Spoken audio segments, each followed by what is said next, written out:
This podcast is a member of the Place to Be Nation family. Visit us at placetobenation.com, the only place to be in your pop culture world.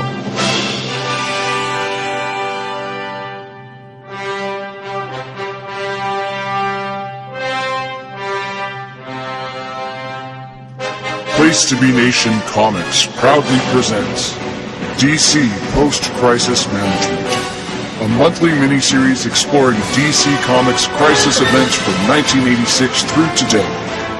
Universes will die, continuities will reboot, minds will be bent, and eyes will cross. The end is only the beginning. Is the end. Or some such nonsense. It is good to be back home. That was a long and very trying trip all the way back here. And Stephen Ferrari tried to warn me as I left, as I was leaving Queens, that there was a new crisis that was happening. And I picked it up. I was thinking, hey, this should be fun. This should be, it's the rebirth era. DC Universe Rebirth gave us so much hope and promise. Such a great new start for DC Comics. So I jump into this whole line, and it was great. I was like, wow, I'm really like full of hope and happiness again. I mean, despite the fact that, we brought Wally West back. That's cool. And unfortunately, his family, his wife and family are nowhere to be found, and he's being told by anyone and everyone who can get his attention that he's the great source of hope in DC. And I mean, there's no way that could cause you any kind of anxiety or trauma, knowing that your kids are lost somewhere in a speed force and your at one-time wife doesn't know who the hell you are. But I digress. That's neither here nor there. But along comes this book from Tom King and Clay Mann. I like both of these guys. They're awesome. I picked up Heroes in Crisis, and I read that on the way home. And I gotta tell you, I ain't feeling too hopeful about DC right now. I'm feeling kind of burned, kind of real bummed out here, and I think I need to just lay down on this couch right now, and I'm gonna wait for. I got a message here from Todd, said he was gonna be here any minute now, so I'm gonna lay here and try to collect myself, and maybe he'll be here in a few minutes. Oh God, it's yeah, that's better. Russell Sellers. I'm awake. Russell Sellers. I'm awake. You have been selected. Welcome to the Place to Be Nation Comics Sanctuary.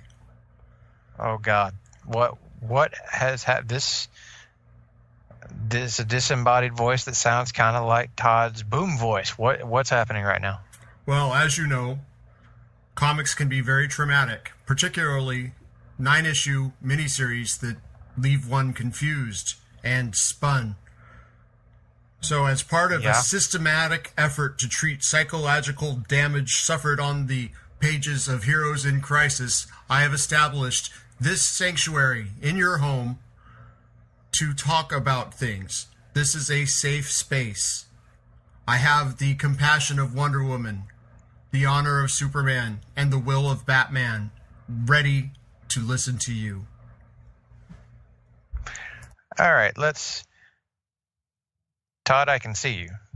Oh, sorry. I better take off this stupid mask then. Yep. Todd, I can see you standing there behind the curtain, talking to the mic. And it's a nice speaker setup. I would think that the purveyor of Place to Be Nation Pop, and of course a well-experienced sound technician such as yourself would be able to set up this nice little thing. But I can totally see you behind the curtain. Well, the friends of mine at the Montgomery Guitar Center helped me out. But here I am, and my gig is up. But yes, I'm here specifically because we need to talk about this series, Heroes in Crisis. When last we spoke, it was about the wonderful, legendary crisis on Infinite Earths at the beginning of your journey. And now that you've been through so many crises, culminating with perhaps the most bleak and depressing one of all, I'm still in sanctuary voice. Since you've been through so many of these things, I thought it would be a good idea to just relax, have a beer, talk through it, maybe examine what's really going on with Heroes in Crisis, because a lot of people are upset about this thing, man. It did not necessarily meet a lot of our expectations, but perhaps it wasn't meant to. Perhaps there was a purpose written by Tom King specifically that was above our heads, and it's going to take some time for us to really sift through and figure out. It's, it's possible, sure. Lots of possibilities are still coming out of this, and of course, Tom King is a guy that, he can be divisive. He can be really great. I mean, he's won Eisner Awards. He's written some really great stuff like Sheriff of Babylon, his Vision series over at Marvel. Mr. Miracle was great. Yeah. I had a chance to read that on the way back here. All of that stuff was really awesome, and I personally think that his Batman run has been real good. But this Heroes in Crisis was something that I don't think I was emotionally prepared for. Yeah, me either. There were some, I don't want to say sacred cows, but there were some beloved characters who went through the ringer here, and that's again kind of the point of Sanctuary, is where do the heroes go when they've had this PTSD?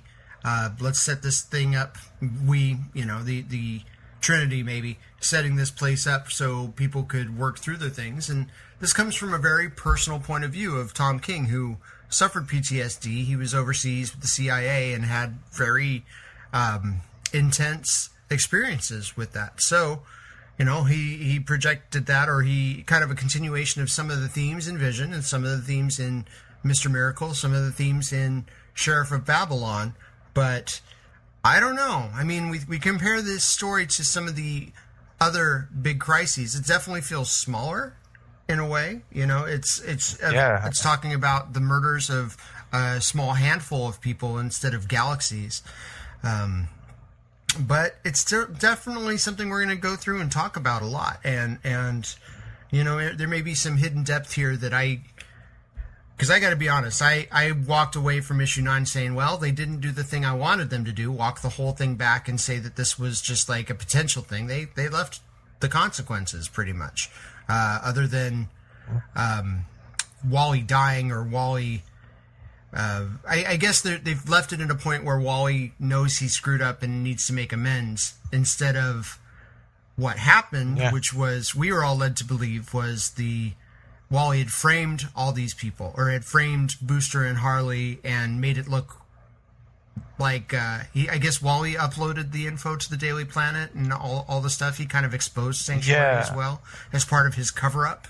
We should probably talk about the plot before we get into the specifics. Yeah, sure. The last issue.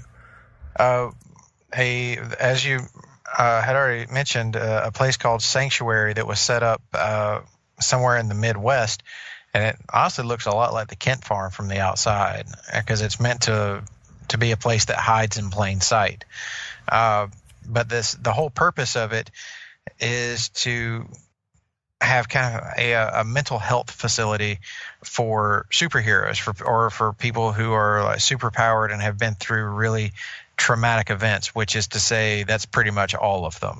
Like every superhero, every vigilante who works on, basically on the side of good, has been through some kind of like horrible, violent episode, or just they all deal with mental health issues that aren't necessarily seen on the surface, because these are the kinds of people who can't just advertise out there that they have mental health issues, and for varying reasons. And this place allows them to keep their secret identities, because they all dress in like white robes and a golden mask to hide their identities. And instead of speaking with like a trained clinical psychologist. They're speaking with an AI program that creates very lifelike, almost like Star Trek: The Next Generation holodeck type scenarios for them to to work through their issues, to work through their traumas. And it's been programmed by Wonder Woman, Superman, and Batman using Kryptonian technology, and also using like Wayne Tech and some of the Themysciran magic, I believe, to create this new thing that is meant to help all of these heroes. And they all have what I think is maybe like the strongest aspect of the story. They have confessional tapes. Yeah, the nine panel. Yeah, it's done in a 9-panel grid where you see the confessional tapes of these varying people, and some of them are incredibly deep and like very well thought out. I in particularly loved Superman and Batman's confessions. I thought they were very pointed, and then of course we get a longer form one from Wally West himself throughout the story. That's both done in that style, in the 9-panel grid, and in his internal monologue. Yeah. As he's thinking these things out. A lot more towards the end too, because at first he's dead for a few issues. Yeah, we should say that an incident happens right in issue 1, or before the action begins. It happens off panel in issue 1, where it looks like a mass like shooting or something has happened at Sanctuary, because a lot of heroes are dead, and it's a long list of heroes. Most of them like C and D listers, maybe even like lower than that, people that you probably haven't heard of, Lagoon Boy, Commander Steel, Hotspot, Blue Jay. Blue Jay, Solstice, Protector, Nemesis. Those even the Tattooed Man was apparently among them. These are all characters that you've just probably not really paid any attention to or even heard of. Expendable characters for the most part. Very much so. Then you get the big name characters that die in issue 1. There are 3 big name characters that die: Roy Harper, Poison Ivy, and Wally West. Yep. Only one of those is going to stick by the end of the story, and that's Roy Harper, because they actually do have a big funeral for him over in Green Arrow, which was a really great issue, very touching stuff. And his death is also brought up, plays a big part in Red Hood Outlaw, when Batman goes to find Jason Todd and tell him what happened to Roy.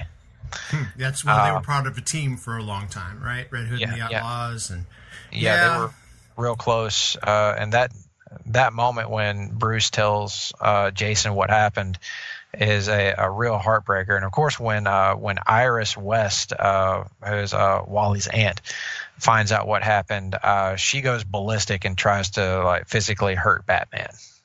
And that's and she's understandably she has really lost it on him, because the only reason Wally was there was because of the events of Flash War, when he was emotionally broken from not being able to find his kids inside the Speed Force. Right. Post-Rebirth, Wally's family has just kind of vanished. Actually, post-52, New 52. The old pre-New 52 continuity, he had grown up, married Linda Park, had a family, had just kind of been, even though the kids were very polarizing to comics fandom, it was very nice, and we did a whole podcast about this, that you had a character who was allowed to grow, mature, gain mastery over his abilities, and come into his own as a legacy character in the absence of Barry Allen the Flash, and be allowed to get married, have a family, and then it was all wiped out by New 52. Yeah, that's it sucked that all that happened to him. And then Sanctuary is actually something that's been mentioned all along since Rebirth started, particularly in Tom King driven books. It's been mentioned a couple times in Batman, and then it started to kind of bleed over into Flash after they did a crossover called The Button. And they actually did another crossover during this story called The Price, where Batman and the Flash are working together to try and uncover the mystery of who actually killed all these people at Sanctuary. Like, they're on the hunt for a killer.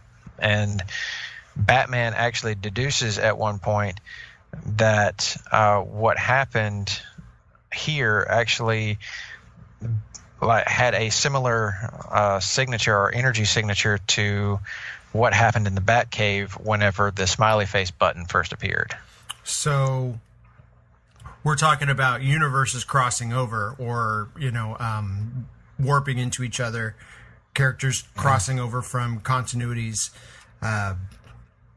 So it begins to see you start to see why they waited until maybe the conclusion of this story to have Doomsday Clock number 10 come out, where they're starting to set up a bigger picture for the DC universe. But within the pages of this book, there's some awfully troubling stuff. Wally, I would agree.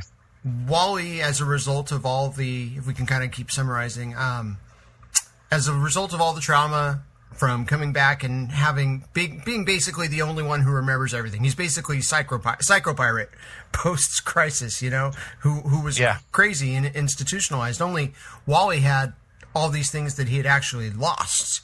Psychopirate just, was overwhelmed with being able to remember everything and how crazy it was. Wally went through and has this tremendous guilt because he survived, and yet everybody he loved doesn't remember him for the most part. Barry kind of remembers him, and over the course of the Flash post Rebirth, Iris eventually remembers him. Yes, Iris gets her memories of him back in the pages of Flash. Actually, during Flash War is whenever she gets all of her memories of him restored.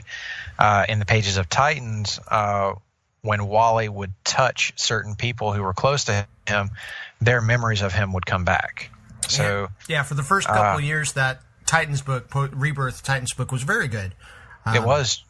I enjoyed it a lot, but it fell off after a while. But it was mostly because it just felt like it was spinning its wheels. Like they just had no idea what to do next. Mm-hmm. Yeah, as though the powers that be at DC didn't necessarily have a plan. Just saying, okay, let's have fun. Write these characters with this new situation we've got, and then what? It's like the powers that be over at DC. It's like they formulated a plan for those characters for about a year or a year and a half to 2 years maybe, and it was pretty clear after that they shifted their focus back to their top-selling book, which was Batman. Yep. And Detective Comics. Like they pushed that hard. That was where they concentrated on because it was the one making them money. And I would say to a lesser extent, they also had plans, in place for books like Superman Action Comics and Wonder Woman. Like they had that, but for characters like your legacy characters, like Nightwing, like Wally West, and pretty much all the other members of the Titans, they were kind of just left out there to their own devices to see what would happen, but there was no larger narrative for them. And now it seems like with this story, there is a larger narrative in place. I'm not 100% on it. And some of the stuff that Tom King said kind of makes me wonder, was it really him that did this, or was it someone else? It kind of feels like because he said himself that he came with the plot idea and he was told which characters to use in it. Right. That means the story's already kind of compromised to serve the larger purpose of whatever the powers that be at DC, Harris and DiDio, if we can say that, right? Bob Harris, Dan DiDio, those are the two main guys. What they're trying to shape this universe towards, this push to 1,000 issues, which was absolutely a tremendous accomplishment in Superman and Detective, that kind of got all the energy from the company, it felt like to me. promotionally and editorially. And so we've had some of the other books, or the case of placating superstars too, bringing on in Grant Morrison to write Green Lantern, which I'm putting off. I will eventually read it. G. Willow Wilson on Wonder Woman also. Aquaman too. We're bringing higher profile creators on these books. But what's the direction of the universe? Yeah, it's really hard to say, because now we know that Tom King has been taken off Batman, though he's going to get to continue his story next year in the Batman Catwoman book. So not done yet. And he's going to have that book with his Heroes in Crisis cohort, Clay Mann. So it's going to be a very pretty book, if nothing else. Yes.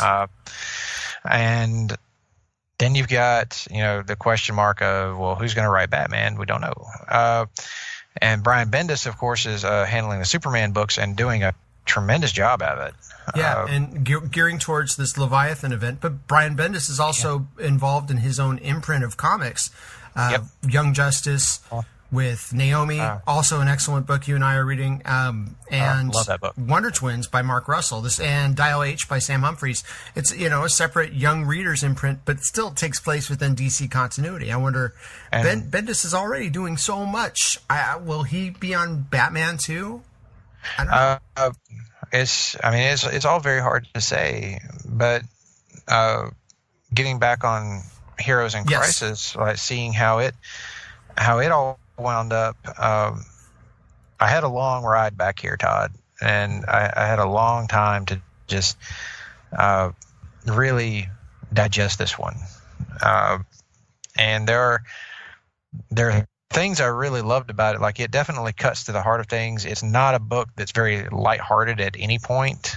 And it feels like this book is doing something very uncomfortable with our superheroes, and that's that it's showing us their traumas kind of laid bare. Like, we always think of them as people who are like so mentally strong and able to overcome a lot of things, but sometimes it gets to be too much even for them. And I actually really appreciate this book for calling that out, for saying that, just because someone appears mentally strong and capable of handling anything that's thrown at them doesn't necessarily mean that they are, and that they need help sometimes too.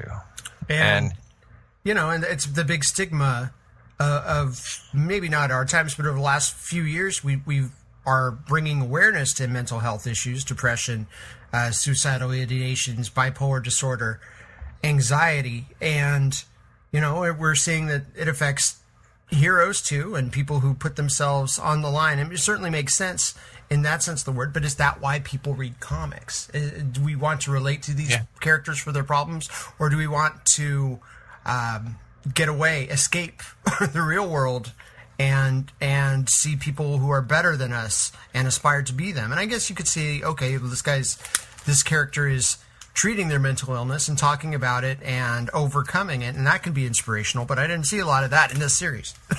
To answer your initial question, yes. I don't think they're mutually exclusive. Yeah. I think that that it can be both. That we want to see our heroes put through real trials, and there's only so many times that you can have, Batman fighting any one of his physically challenging rogues, and only so many times that like the Flash can also take down like Reverse Flash in the same manner. Like we've seen that. We've seen them taking on the physical threats. We've seen them taking on like big mysteries. Like Batman's a great detective, so is Flash. We've seen, Superman facing down gigantic cosmic threats. Even in Brian Bendis' current run, he faced off against Rogol Zar in his a new like physically imposing character in his Man of Steel miniseries. But I think the next great challenge for these characters, especially to give them a challenge that's very present in the real world and present for a lot of people, is mental health. is the traumas that they go through whenever they are confronted with such violent acts. And it's something that Tom King might not have presented it as eloquently as a certain other work presented it, or in such a way that was as challenging as another work presented it. But I see a few parallels here with Alan Moore and Dave Gibbons' Watchmen. I was going to bring that up too. We read Watchmen for just the brilliance and the layering of the story, the complexity of the characters, the amazing plot, the details that you catch new things every time. So that's an example of a comic you don't necessarily read to aspire to be into, but the craft of it is supreme and it's inscrutable. This we can pick apart a bit, I think. Yeah, this is, like I said, this is not presented in such an eloquent manner. It's also presented in a more compressed style of storytelling than what Watchmen is. Watchmen is this like sprawling epic of a story that really digs down into the nuance of a lot of characters. But I also think that the use of the 9-panel grid in Heroes in Crisis was on purpose. Yeah, we see it in other books too. We see it in Justice League. We see it in Legion of Superheroes. And we've seen it back in Fantastic Four, as you know, in Marvel Age. It's very specific, though. It definitely evokes that especially character in the same pose thing going on, panel to panel. Yeah, I think it was absolutely meant for that. I think it was meant to set the minds of people to that aspect of Watchmen. Something that Rorschach himself even says in the story, that he wonders to himself why there are so few superhero or like vigilantes, honestly, left active and without personality disorders. And it's like, well, you're all trapped in this like just awful cycle of violence. That's the thing is about Watchmen, everybody had a different disorder going on. Yes. So everybody was dealing with some kind of trauma, and it affected their mental state. And I think that's an admirable thing that Tom King tried to do here, to explore that, to call it out, make it real, and to put that out there for people that may be going through it themselves, and him basically saying, hey, you're not alone. Yeah. Your favorite heroes go through these same things too, and sometimes they need help. Now, of course, the events of this are poignant, and yet it's delivered in such a way that I think is almost too hard of a shock to the system for a lot of people to deal with. Not that you couldn't build up to this kind of thing happening, but maybe this story needed a little more room to breathe. I think there's a lot of things going on. If we had been treated to maybe a mini crisis or something that we got to see Sanctuary in action, maybe in the pages of something like, we shouldn't say Metal, because that was the last, to me, big event before this.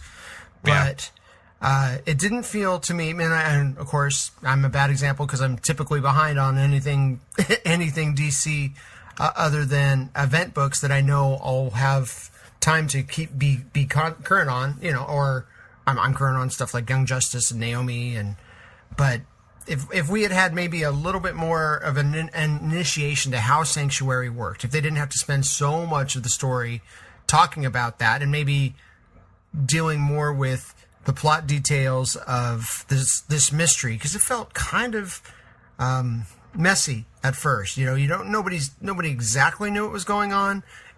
Harley Quinn was duped into thinking that Booster had done it, and vice versa. Booster thought that Harley had done it, and that ends up in the second to last issue being revealed to us that Wally West had set that whole thing up, trying to cover up when he freaked out and killed everybody. Yeah, so That was the other big shock. I think that people weren't necessarily prepared for was that they couldn't imagine Wally West, of all characters, Wally West doing something like this. Yeah, and framing other people for it. And yeah, that's the part that gets head scratching. Not that he would necessarily lose control of the Speed Force and like accidentally kill a whole bunch of people. And that's what it is. That should be emphasized very heavily. This was not a murder. This was not like a mass murder incident. There was no premeditation to it. There was also no like just crime of passion at all. It was Wally truly believed that Sanctuary was created specifically for him because of what he had been through and because nobody else was suffering like him. In his mind, he believed fully that nobody else was suffering like him and that he was probably the only actual person inside Sanctuary at all. So he's going through the motions of it all, but then he decides that he's going to use his own like super speed and hack into Sanctuary files to find out what all it had collected on him, what all it was assessing of him. But he stumbles upon everyone else's files and discovers that he's not there alone, that in fact every single hero that he's ever known or even heard of has been in Sanctuary at some point or another. And finding out that they're all so like traumatized, or that they're all dealing with so much like heavy weight and just emotional issues becomes too much for him and so overwhelming, and it breaks his control over the Speed Force. And if you're a big Wally fan, you know that Wally is faster than Barry because his connection to the Speed Force is stronger.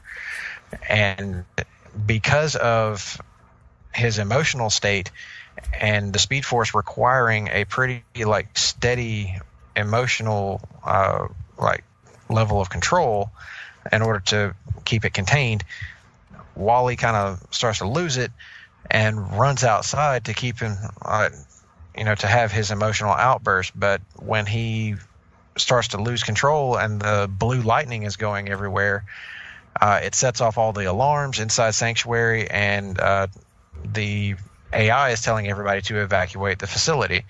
So they're all walking outside, and for the first time, everyone's being revealed to each other, and there's Wally sitting on the ground. As these people walk towards him, he has this the lightning unleashes from him, killing everyone around him.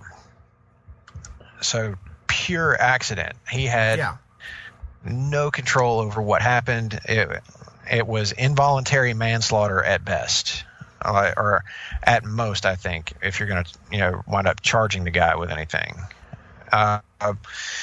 But his reaction, I think, is what really shocks people, because there were a couple of people who did not walk outside. It was Booster Gold and Harley Quinn, who were both inside Sanctuary's simulators at that time, right? The simulator. Poison Ivy had actually locked Harley inside that because Harley wasn't supposed to be inside Sanctuary at all. She was visiting Ivy. Yep. And since she's still classified as a supervillain, I guess she was not meant to be there, unless like specially directed, as Poison Ivy had been. Booster Gold was just in the middle of a program and didn't walk out. So Wally is thinking at super speed, I guess, and starts formulating a plan to try and make up for the things that he did, but he needed to buy himself time to do it. So he disguises himself, or he comes up with this weird identity, calling himself the Puddler, which is a reference to something else in history. Iron workers, or I can't remember. It's some kind of people that talk to the media or something like that. And Lois Lane talks about that. Yeah, Lois actually does give the explanation for that in story, and Wally compiles all the sanctuary data that he had seen and sends it en masse to Lois Lane to out the existence of sanctuary in the first place. And honestly, I felt like that part was handled pretty well. Yeah. With Superman making the decision that, since he knows Lois has this, and she's gonna go public with it because she kind of has to. Superman decides to use that information and go public with Sanctuary himself, and tell everybody, here's what's been happening, here's what's going on. And that was part of Wally's plan. The other part was to clone. I guess not clone himself. Bring a time remnant or a anomaly.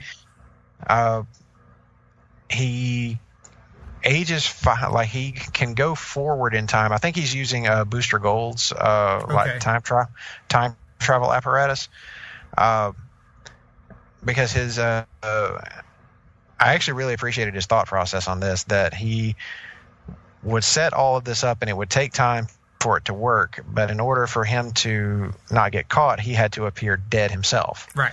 And so the way he did that was he would go forward in time like 5 or 6 days or 5 days and kill his older self who was also in on this.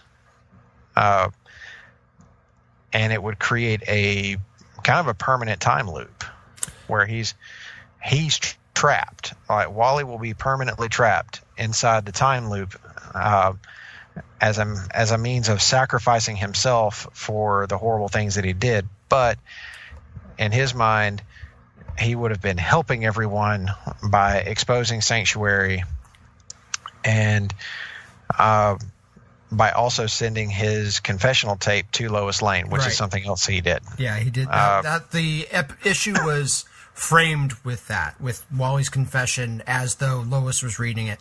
So some of the most heartbreaking stuff are the Wally and Wally scenes where he's explaining things to his other self and trying to kill him or failing to kill him, because it ends up, that part is changed, and then he sets at the end of 9, he sets that Wally off to fix things, I guess, and then turns himself in.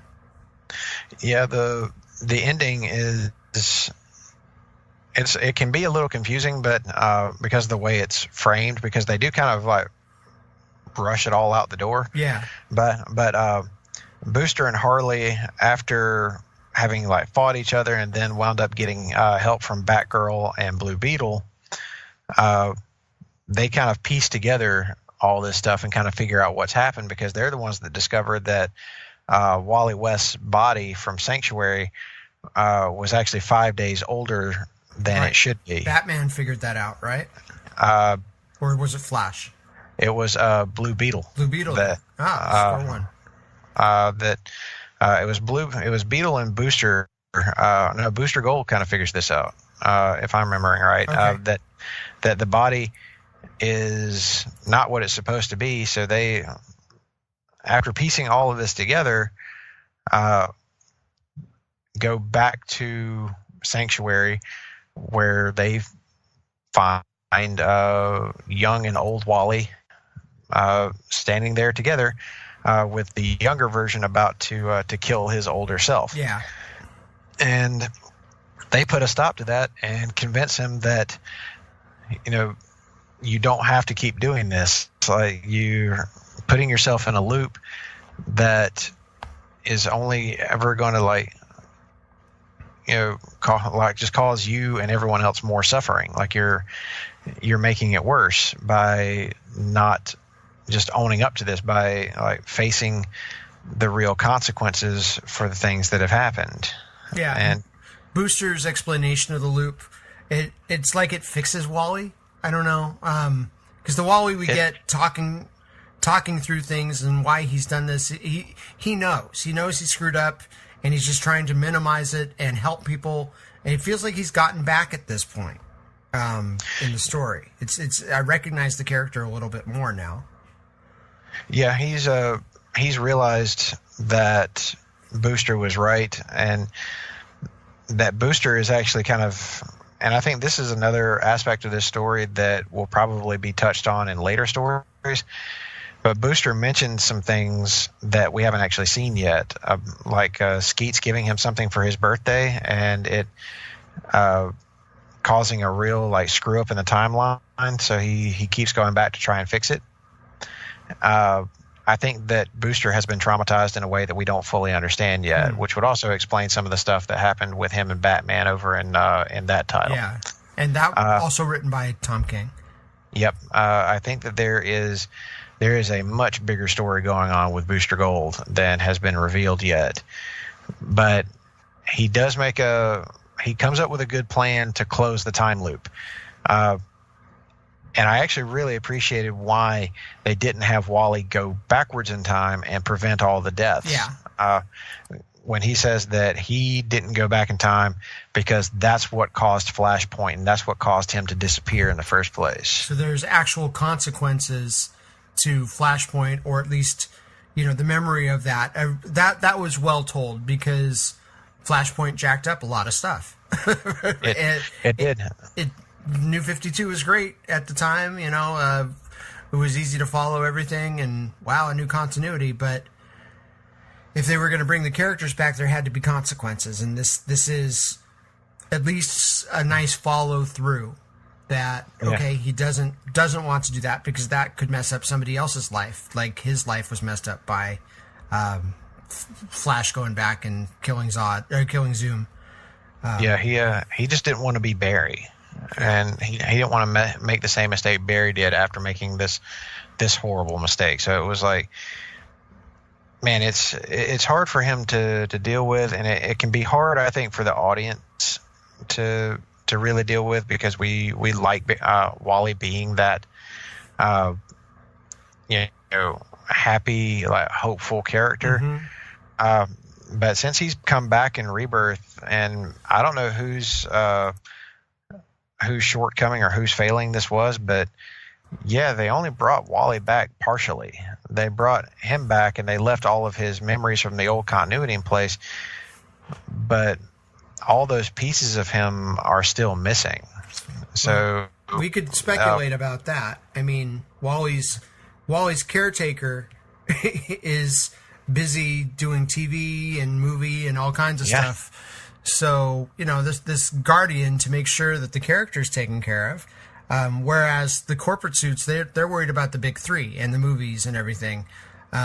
We can see that Jeff Johns is the guy that's kind of shepherded Wally through this, and we were so excited about Rebirth and and hopeful and optimistic, but something's happened. It's like DC's a mess, and hopefully this bigger picture you're hinting at that you think is happening, and I hope is happening. I hope Jeff is involved with that. I mean, he can't be the only one. I know Snyder seems to be doing his own thing with Justice League, and then his Black Label stuff, and the Batman Who Laughs, the Fallout of Metal. I don't know. I've lost a lot of faith in DC over the years, and I'm kind of worried. Man. There's a larger picture that, because I'm reading all the Justice League titles. I'm reading, of course, I was reading Heroes in Crisis, still reading Doomsday Clock, Flash, Batman, the Bendis Superman stuff, both action and Superman, and the Year of the Villain stuff that's coming up is a connective thread that runs through all of this.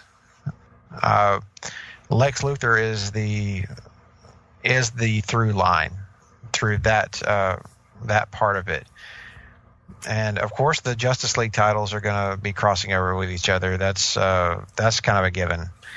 But then I look over at other title, Flash as well. Flash is another big one that people really need to pay attention to there.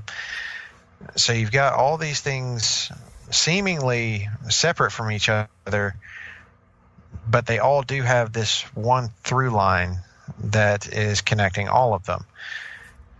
And I think that much like when Identity Crisis happened,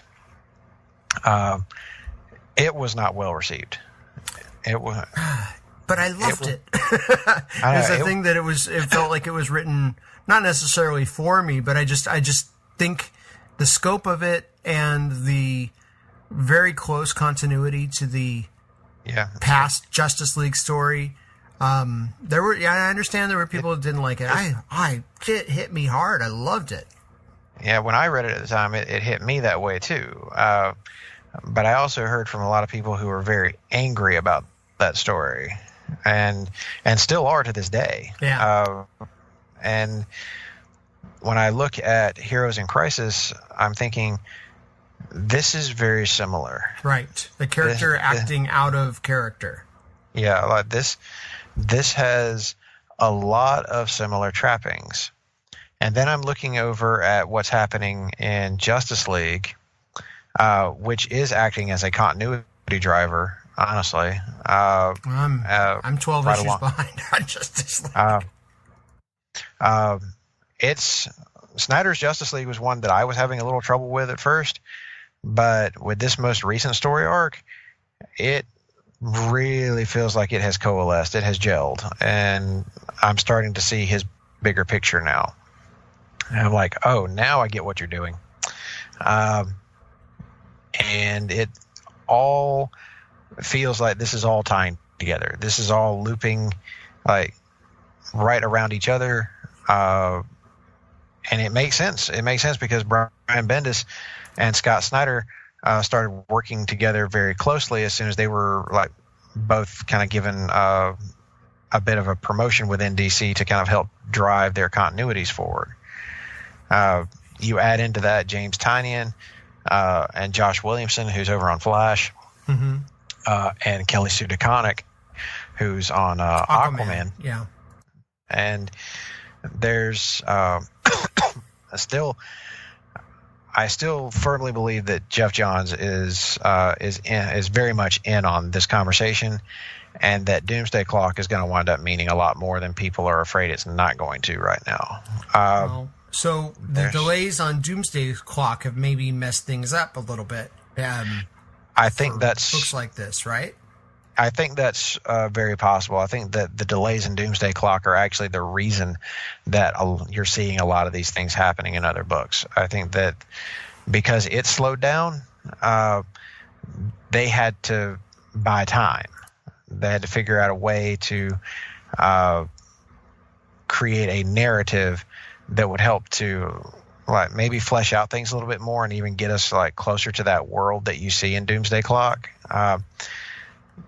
But it's a delicate balancing act still, and they're not necessarily balancing it all in the best possible way, so it all looks very confusing and seems a little more chaotic than it probably is. But I do think that there have been issues. There have certainly been some problems, but I think that they're being exaggerated a little bit more than they actually are. Well, it's nothing they can't, just course correct with a good unifying story where the heroes act like the characters we want or, have historically known and loved with good solid art that's not marred by production delays. And a lot of people say that the Bendis stuff is a good start. So, you start reading from Action 1001 and the new Superman or even Bendis' Man of Steel. You take it from there and kind of go from there with the story looking for the big picture. But I'm not convinced that they can't spin out of it. I know that in a few months where they're going to go back to single shipping many of these books. We're going to have a line reduction of DC books from, I don't know if they're anywhere near 52, but they're going to cancel a lot of books and streamline things to once a month, probably going to have a price jump. But if that means a tighter continuity with more consistent creative teams, I think I'm okay with it. Yeah, I think that it's time to do that. I think that they need to right-size the line. There doesn't need to be like twice monthly books. I think a lot of these stories need to be a little more compressed because the decompressed nature of some of the double ship books isn't really working all that well. Like, for instance, I think Tom King's Batman actually could benefit from some compression. His more recent, like the Nightmares arc. Yeah, they've just kept this dream going forever. But in his defense, he was given this rope. You know, he was said, this is when you're going to, and we're kind of regurgitating the hard traveling fanboys argument from their latest episode. But, you know, if you're going to yank the rug out from under him, he's got now 20 issues left, or 23 issues less to finish this story, or at least 13, because the Catwoman book is going to be 10, right? So, or is it 12? Assuming, I think it'll probably be a year-long title. I think that Batman Catwoman is just there to allow him to tell his story. But given how everybody in the Bat office feels about his Bat book, I really think that Batman Catwoman, much like Batman and Robin for Grant Morrison, is going to be the book that like you could, but I don't think that's going to happen. I think it's going to wind up being the continuity driver. It's going to wind up being kind of a main book, just like Batman and Robin was the main Bat book whenever it launched, and Batman was given to Tony Daniel, and that book was just kind of there if they wanted it. It didn't really do much, honestly, for the character. Detective or Batman? Batman. Oh, that's right. That was New 52. When New 52 came around, of course, it was back to the standard two, Batman and Detective. And Snyder got to kind of get in, really do his thing with it, and Detective was kind of the place to try out new writers and feature the bigger Bat universe. But I think Batman has typically been the least of DC's problems, but now they have something that's a little maybe going on a little long for people's comfort. And I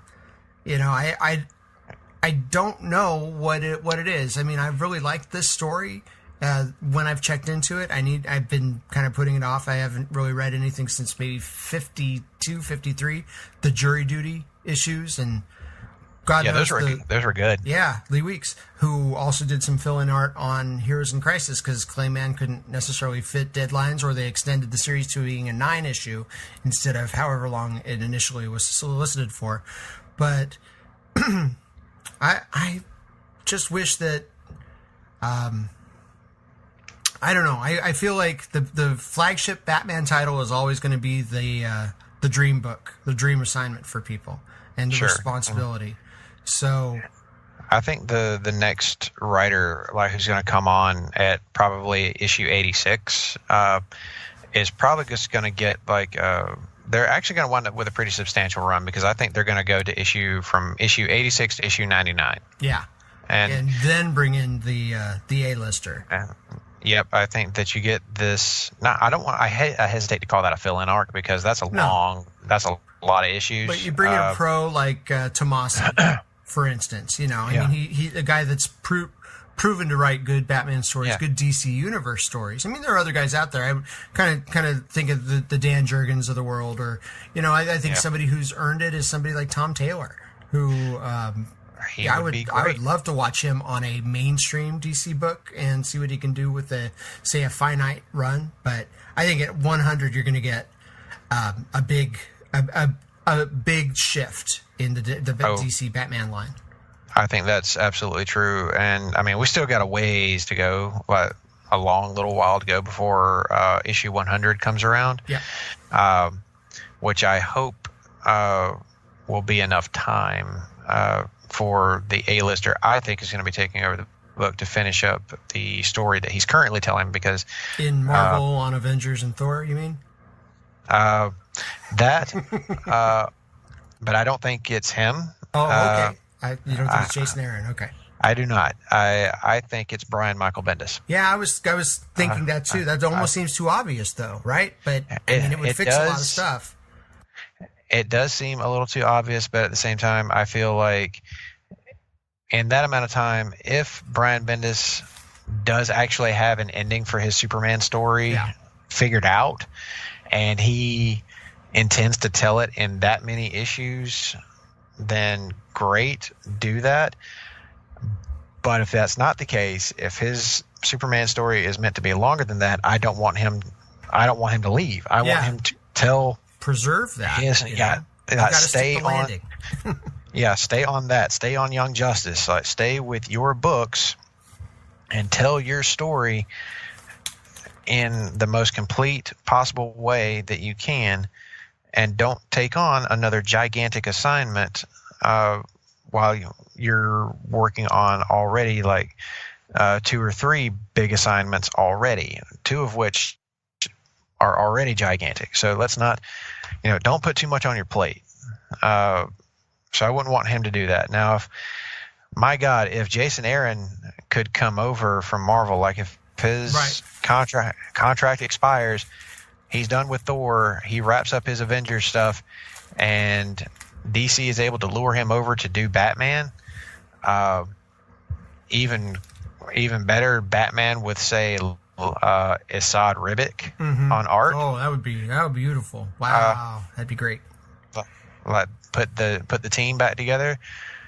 I may have to forego my whole giving up all paper comics so I can collect that run, or I may just go digital with it. You never know. It'll still be pretty either way. But that's just some hypotheticals. We're kind of dreaming. We're spitballing here a bit, but we're dreamcasting. But when it comes to Tom King, though, he's still a DC exclusive writer, and this guy is an Eisner Award winner, including Eisner Award winning for his Batman run. He is a strong A-list writer, somebody who does really great work. That, while I think this is true of every writer, is not for everyone. And Heroes in Crisis turned out to not really be for everyone. Right. So what if this was about a different character? I mean, if it was about anybody but Wally, would things be different? If this was John Stewart, who they already did this similar thing with in Cosmic Odyssey 30 years ago. But he didn't try to cover it up. What if this was somebody like that, or Jessica Cruz, or somebody like that? What if it had been all these same characters, but the roles were reversed, and it was Booster Gold who accidentally killed everybody? Right. I think this would not have been as controversial. Yep. I think it would have been more well received. I think a lot of the negative reaction to it has entirely to do with who the quote-unquote guilty party is. Yeah. I think that a lot of it is really based in a visceral reaction to that, more so than the quality and content of the story. And, I'll be speaking for Ben Morse here, who he and I are of one mind on this, on one thing. One thing in the world Ben and I agree on totally is Wally West.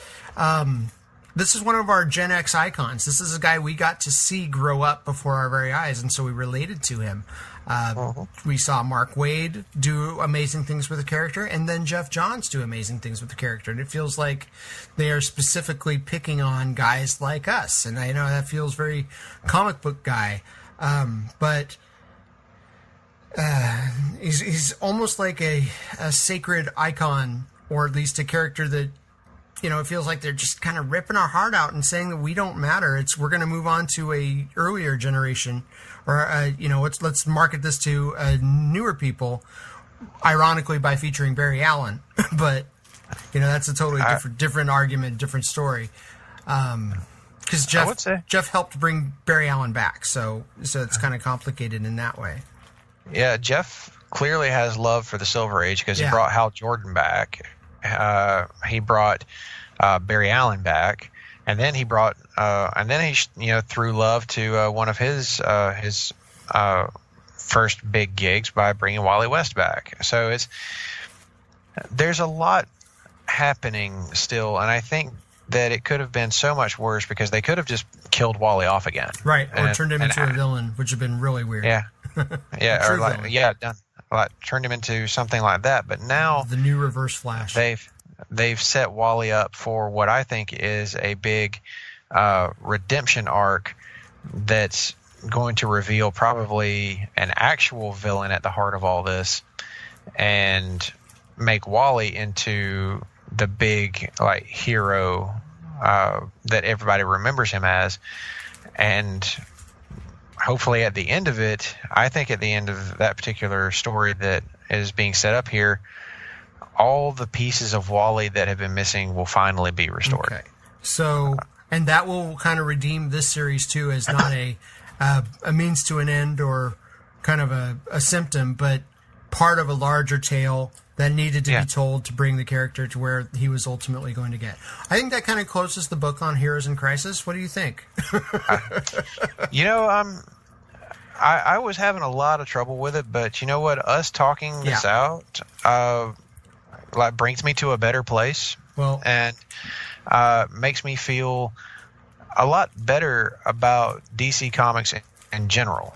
Well, you want to talk meta, right? Post-crisis management. Well, we're definitely struggling with crises, but we're ironically doing that, talking about a book that's about heroes struggling with crises. So it's a riddle trapped inside an enigma, and all that, what have you. But yeah, I appreciate that. If this is just a step to get Wally, because one of my favorite characters of all time is Wally West the Flash, to get him to a better place in the DC universe, to a better place, so be it. Yeah, that's what we got to hope for, and that's the thing about DC. Not everything is going to be for everyone, but I think that everyone can find their everything within DC. It's just a matter of finding that thing that's that is for you. Yeah. That one, it could be a character, it could be a story, it could be a single issue. Hell, it could be a TV show or a movie. Wow. It can be literally anything under It could be an app. Vast. It can be an app. It can be this vast. There is a vast multiverse out there of fun stuff to explore, or as we've learned recently, a metaverse. Yeah, it could be a late 70s variety show. It could be a late mid 60s spoof on a character that turns into being one of the most influential shows of all time. There's really something at DC for everyone. DC for me and DC for you. And that's really the big takeaway from this series. This is what I hope everybody takes away, is that regardless of what kind of crisis you may go through, DC in some way will always be there for you. And it's been that thing that breaks our hearts but puts it back together again and brings us the next big great epic story, because to pull from another completely unrelated story in a vastly different universe, no one's ever really gone. And I'm sorry. Yeah. Sorry. And another thing that Tom King himself has said, there is nothing in this world that can be done to any of these characters that will ever break them. And what he means is something that when you mentioned HTF, Greg actually said this, that he feels cynical because their stories don't have an ending. Their stories just keep going. Well, and it feels like, he says it feels like none of it matters. I respectfully disagree. All of it matters. Every last bit of it matters, because these stories in some way have touched somebody. They've touched me. They've touched Greg. They've touched Nick, you, Tim, anyone who's ever read a DC story and loved it. It mattered. The story mattered. That's That's what makes these stories matter, not their effects on continuity. Who gives a shit? Continuity is going to be in this constant state of flux, and it's this thing that we attach too much of our faith and identity to, rather than looking at the stories as they are and taking them for what they make us feel. And there are always going to be those stories that really grip you, that pull you in, don't let you go. And then there are going to be stories that don't. There are going to be stories that are just not necessarily for you.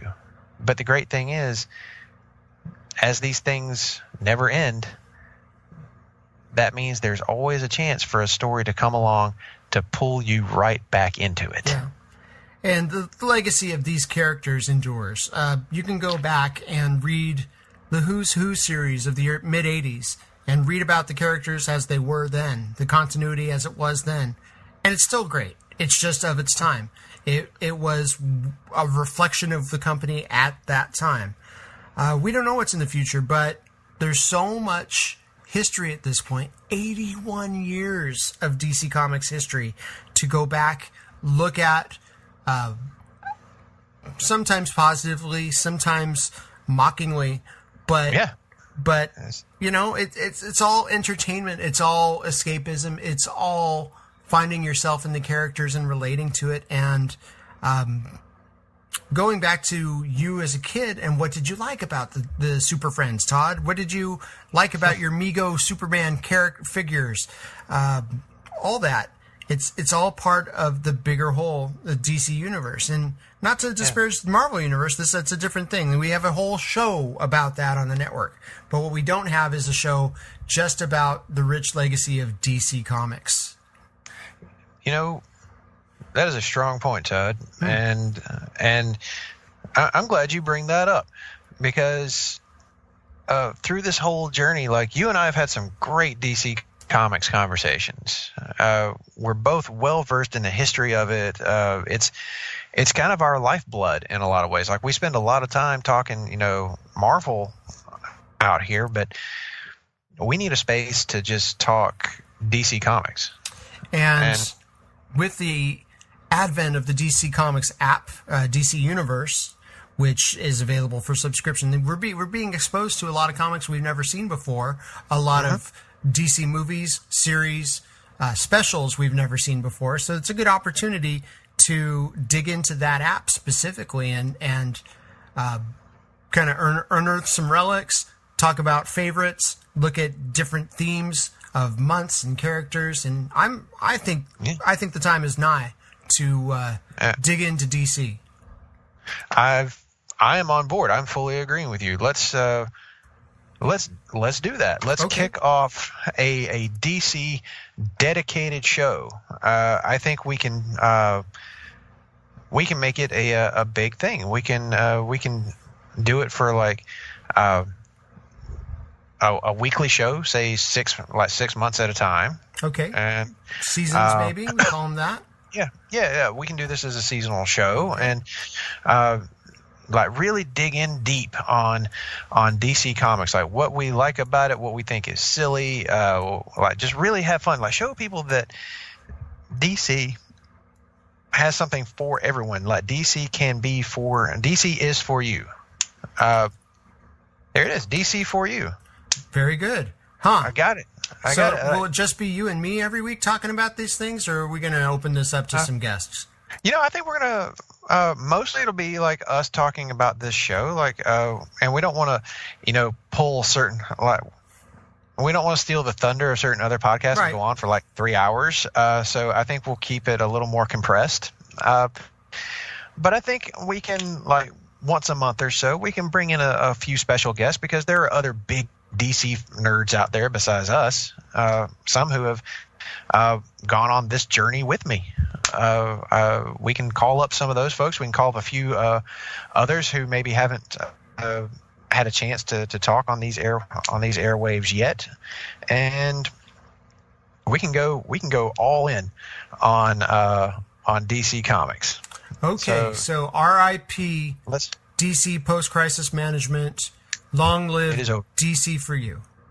We we will be right back with it. I think we can kick this thing off. What do you think? In a week? Yeah, let's check it out next week. Yeah, I got nothing going on. Let's do a show. Yeah, let's. I got the perfect idea for one. Ambush perfect Bug. Captain Carrot. Both characters that deserve a lot more love than they get. It's true. It's true. Crazy. Captain Kite Man. Captain. Hell yeah. Clayman. Clayman is like the greatest new superhero at DC Comics. He is very pretty, but no. There's one that we absolutely have to kick off with. This year is the 80th anniversary of Batman. He is the biggest superhero in the world, certainly in DC Comics. And it's also been 30 years since Tim Burton's Batman hit theaters. 30 years, I believe, next month. So it will be like on a good timing, if we can kick this show off next week, first week of June.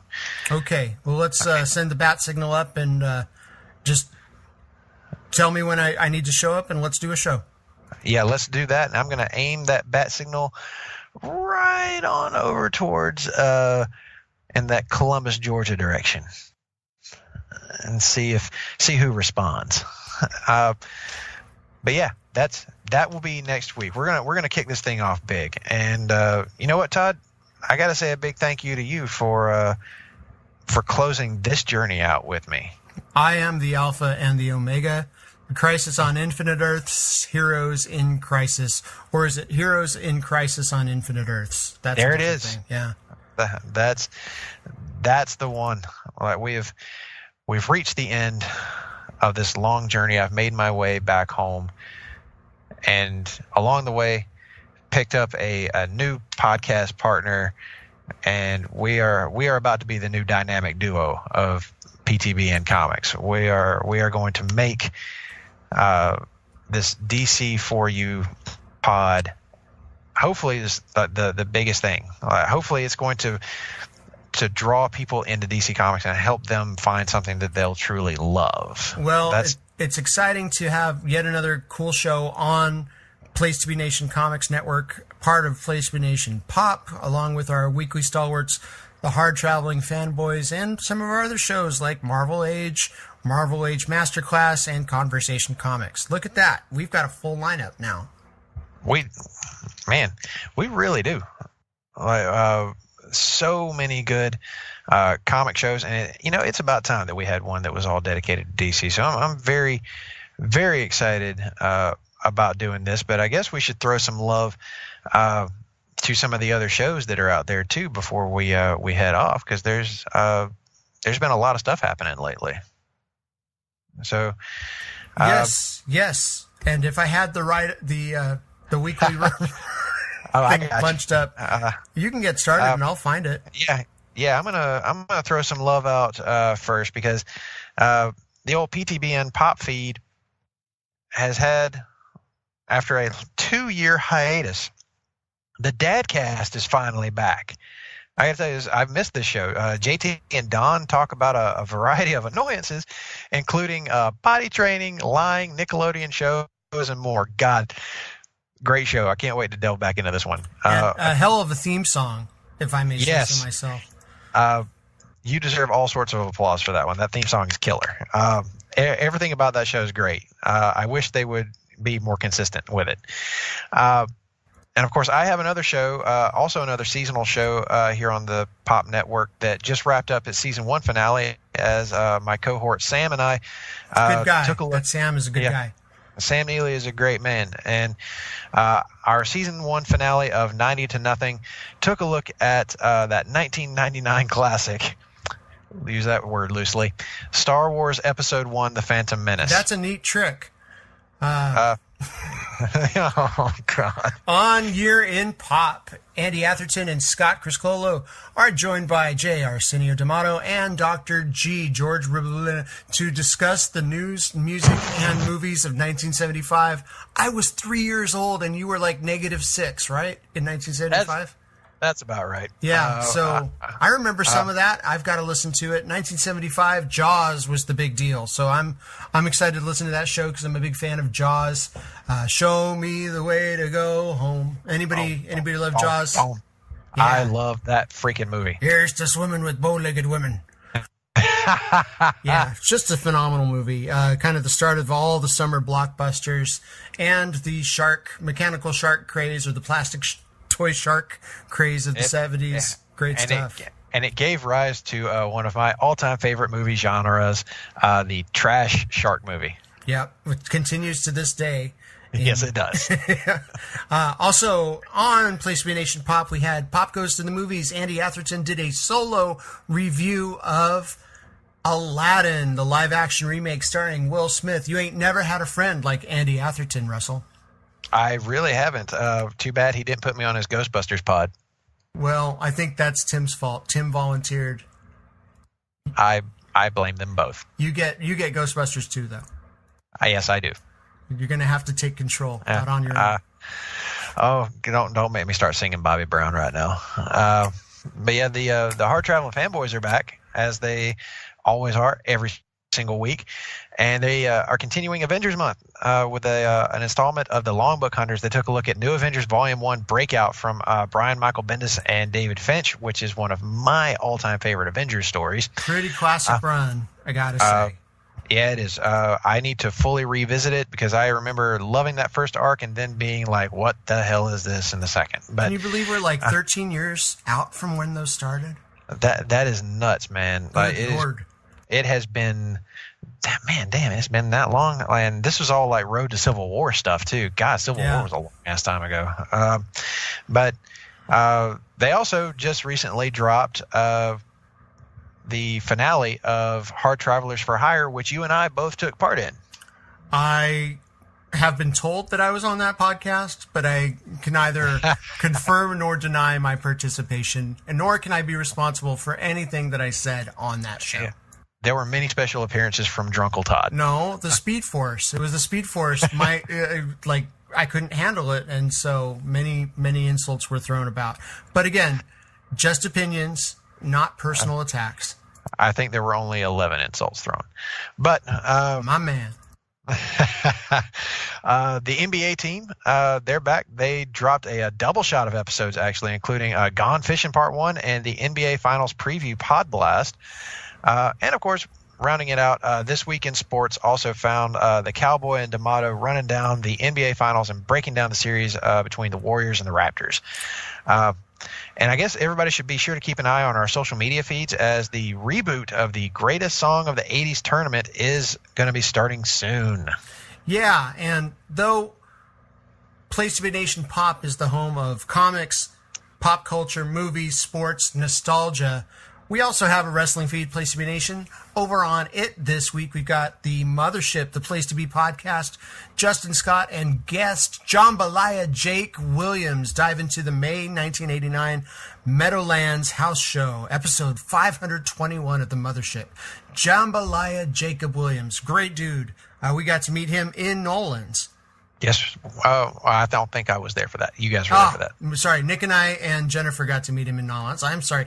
You've been going to New Orleans lately, though, Russell Sellers. So I have. Forgive me if I get that. Then they're right back. They had a 2-show week. When does that happen? They did Saturday Night's Main Event in May and July of 1989, the year I graduated from high school, with guest greetings from Allentown's own Peter Winston.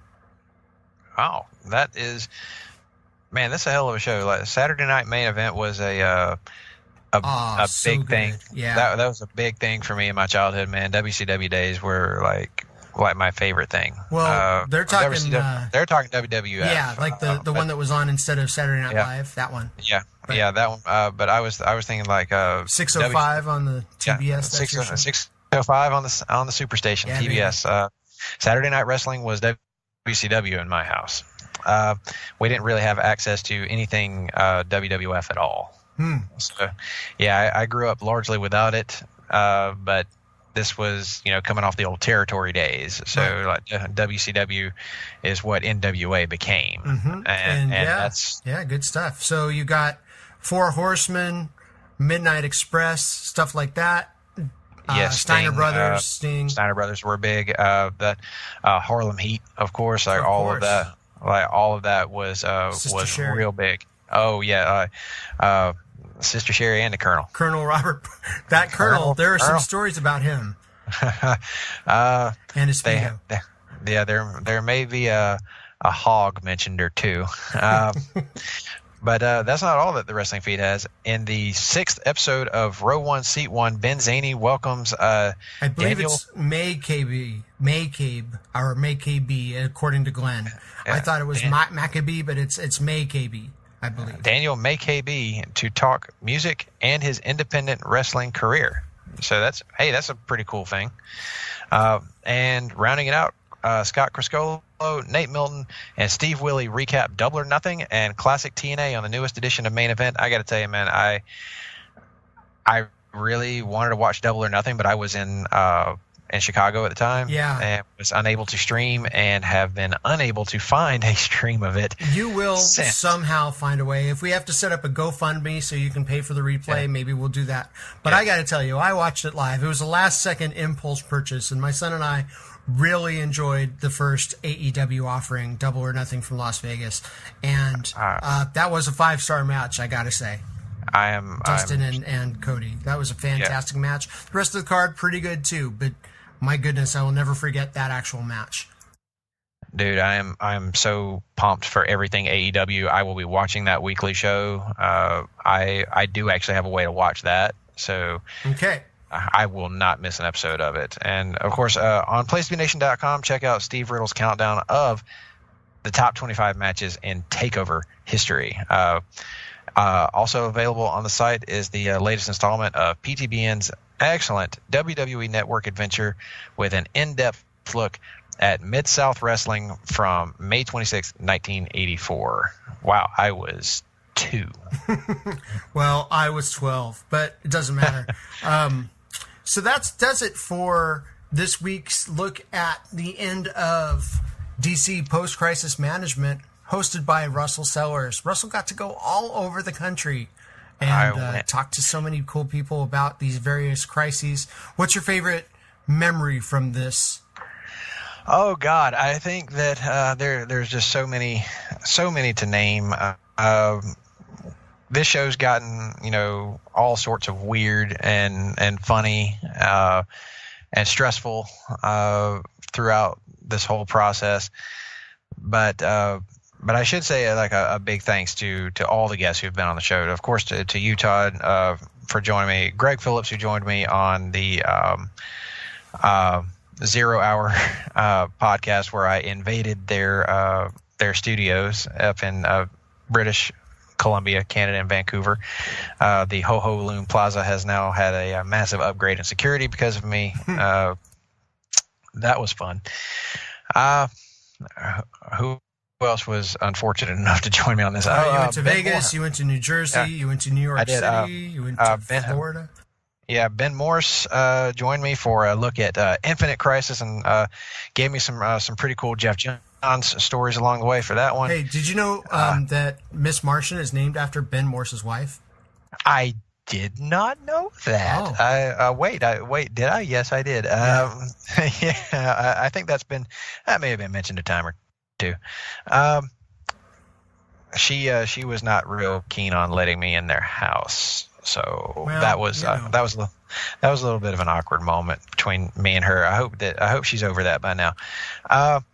But then, of course, wound up really changing the world and erasing myself from history there for a minute, which was a little awkward. But one Jennifer Smith helped to bring it back and to help set the world right as we took a look at Flashpoint. And then we had the big. Well, before that, Nick Duke actually joined me to take a look at Final Crisis and Blackest Night. My head has actually healed most of the way from the hard shot that he gave me before tying me to a chair and refusing to talk about Grant Morrison anymore. 90% Blackest Night, 10% Final Crisis. Yeah, and he was right to shift the subject that way. Yes, he was. He was right to do that, but I think he could have done that without like clocking me one over the head. But I did appreciate the sour beer and the pictures of big booty white women. That was nice of him. He let me keep those, by the way. Excellent. And, better hide them before you get married, though. Yeah, they're all safely tucked away on a hard drive somewhere. We all have our stashes. We do, and yeah, of course, Stephen Ferrari joined me for the episode before this one, where we took a look at the Dark Side War and the DC Universe Rebirth #1, which was a really great episode. Pretty much all of this was great. Like every episode was great. Every guest I had was awesome. And I hope that every one of them will appear at some point in the future on our new show, DC For You, that's going to launch next week. So this has been a hell of a project, and one that I wasn't sure how it was all going to wind up or how much I was going to really enjoy doing it as it went along. But it was a passion project, and it's one that I'm happy to have done. Yeah, well, congratulations on covering about 35 years of DC history and the various crises, and kind of expanding everybody's horizons with these stories, and really revisiting the good ones and skimming over the forgettable ones, but also just, growing the list of people that we talk to and bring into our shows helped a lot too, I think. It was interesting, it was refreshing to get some new voices on these projects. So, you, me, Tim, Greg, Nick, we're on a lot of these shows. So it is nice to get guys like Mitch and Steven involved as well, and Jennifer too, who all too rarely comes over to the comic side these days. Yeah, I feel like she and Ben need a little bit more exposure in the comic side of things. Always happy to hear their thoughts, because I think they both bring a unique perspective on things, because their histories in comics are both very different. Wonder how they do on a show together. Yeah. I think we're going to wonder about that for a long time. So that's possible. DC For You coming next week here on PTBN Pop. All right, guys. Thank you all for joining me. I really appreciate everyone who listened to this show, who tweeted me about it, who had comments on any of these stories. And I really hope you guys are going to join us for DC For You. This is a project that we're both very passionate about. So come back next week as we kick off with an hour-long special episode looking at the 80th anniversary of Batman and celebrating the 30th anniversary of the 1989 Tim Burton-directed Batman film that pretty much changed the landscape of comic book movies and comic books and other media. So with that, thank you again for joining us. We'll see you on DC For You.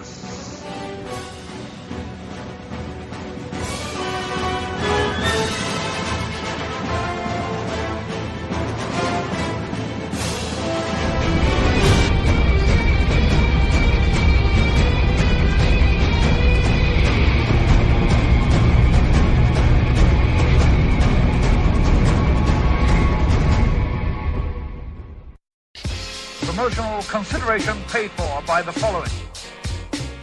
Place to Be Nations, JT Rosero and Chad Campbell here. We want to let you know that we have over 24 podcasts available on iTunes, Stitcher, Google Play, and PlaceToBeNation.com. We now offer them to you on two great feeds. On the Place to Be Nation Wrestling feed, we dive into topics running the gamut from today's WWE to the glory days of yesteryear and the ins and outs of the territory days. In addition to our full-length shows, we also deliver to you special pod blasts on topics old and new. The Place to Be Nation Pop feed is a veritable treasure trove of great content, offering tremendous shows covering the land of movies, television, life, comics, and sports, brought to you by the most knowledgeable and insightful folks in the podcast world. You can find all these great shows, plus archives of our past podcasts from over the past 8 years as well, by subscribing to both feeds on iTunes.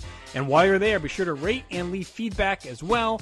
All of these shows, plus others, available on PlaceToBeNation.com, where we cover pro wrestling, sports, movies, comics, plus in-depth search projects, and much more. Be sure to support our site by using www.PlaceToBeNation.com/Amazon when doing your online shopping. We want to thank our friends at Boneheads Wing Bar, ProWrestlingOnly.com, and TheHistoryOfWrestling.com as well. Be sure to follow us on Facebook, Twitter, Instagram, and Tumblr. PlaceToBeNation.com, the only place to be in your pop